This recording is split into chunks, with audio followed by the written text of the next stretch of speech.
Everyone wants to talk about how magical belt squats are. Spinal decompression, training your legs without any back fatigue, pain-free gains. It sounds like a dream, right? Yeah, I hate belt squats. Well, not really.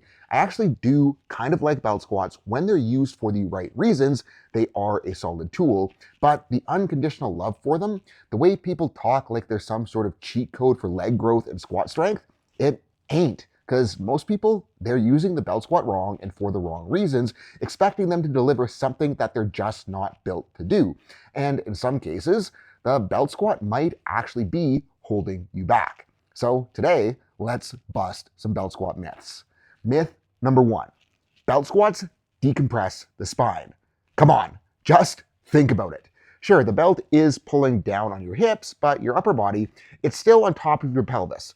Gravity still works, people. Your torso weighs something. That is still axial loading, just without the additional axial load of a bar being placed on your back.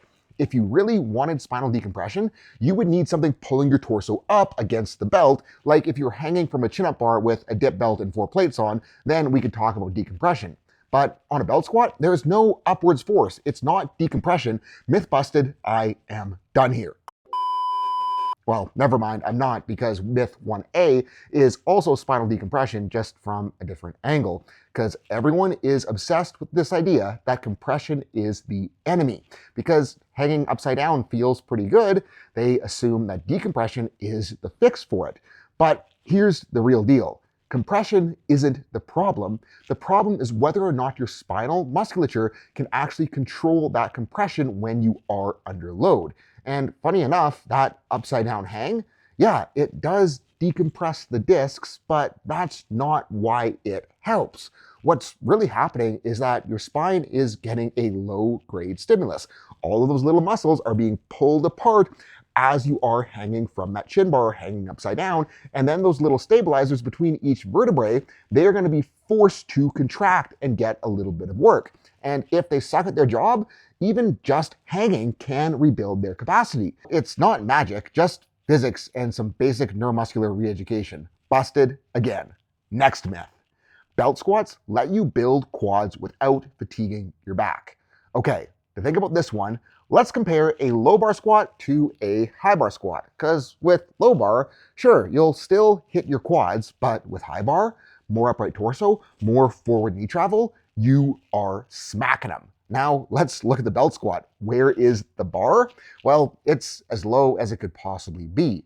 So what does that do? It shifts the emphasis hard towards the hips. That's why belt squats are great for building hip strength, and that's part of why I do like them. You don't even have to think about it. You just load it up and let the hips go to work. Are you still gonna hit some quad? Yeah, because the knees still need to flex into the bottom and extend to the top. But if you're absolutely trying to roast your quads without involving the back, there is a much better option. Hack squats. Yes, they will have some spinal compression compared to a belt squat, but again, compression isn't the enemy.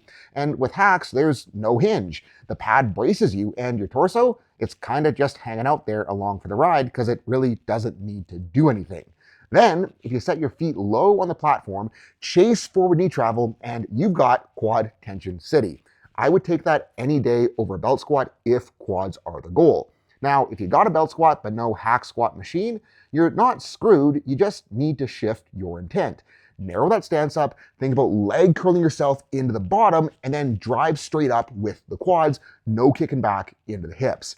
Do that, and yeah, you can absolutely blast your quads with a belt squat. So is this myth busted?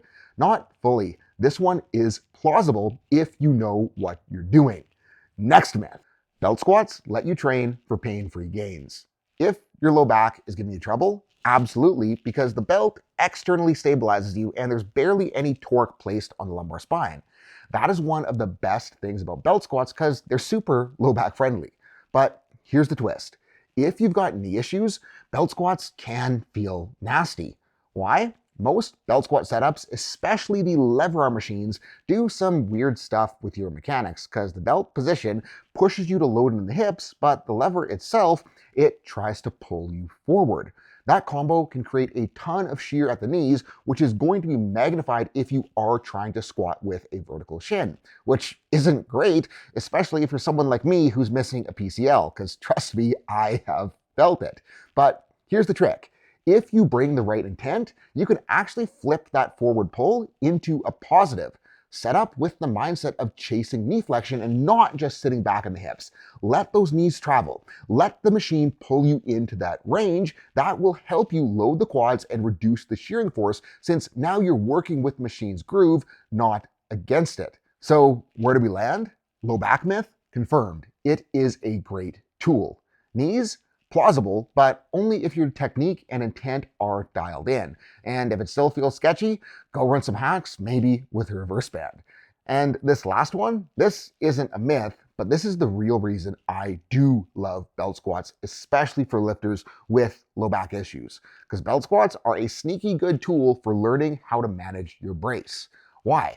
Because of that belt. It is constantly trying to pull you into lumbar extension, into an arch back, into anterior pelvic tilt. If you just let that happen, sure, you'll finish the rep, but you're going to be missing out on true hip extension at the top. And if you squat like that with a barbell, you're not going to be stacked, you're going to bleed power, and your low back will keep trying to act like a hip. But if you use your abs to push your low back into the belt and stack your pelvis underneath your rib cage, that is the exact feel we want when we brace on a squat. And here's the other benefit. If you're stacked like that, you are going to have to finish hard with your glutes, not cheating it with spinal extension. No lazy lockouts, just pure butt cheek squeeze and drive. And that is something a lot of powerlifters suck at. So yeah, there is a lot of hype around belt squats. Most of it is overstated, but when used intentionally, either trying to curl into the quads or to teach a better stacked brace, they can be a pretty good tool.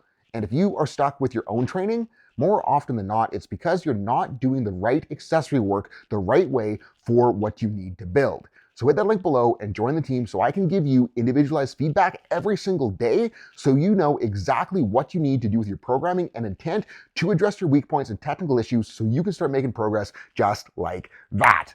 We are using the team to fix powerlifting coaching because most of it kind of sucks. Slow response times, limited feedback, the same thing sent to every lifter, and that is not the team, because I am in there every day looking at every single lift and giving the best coaching possible. Prices are going to be going up soon, so sign up now to lock in some savings.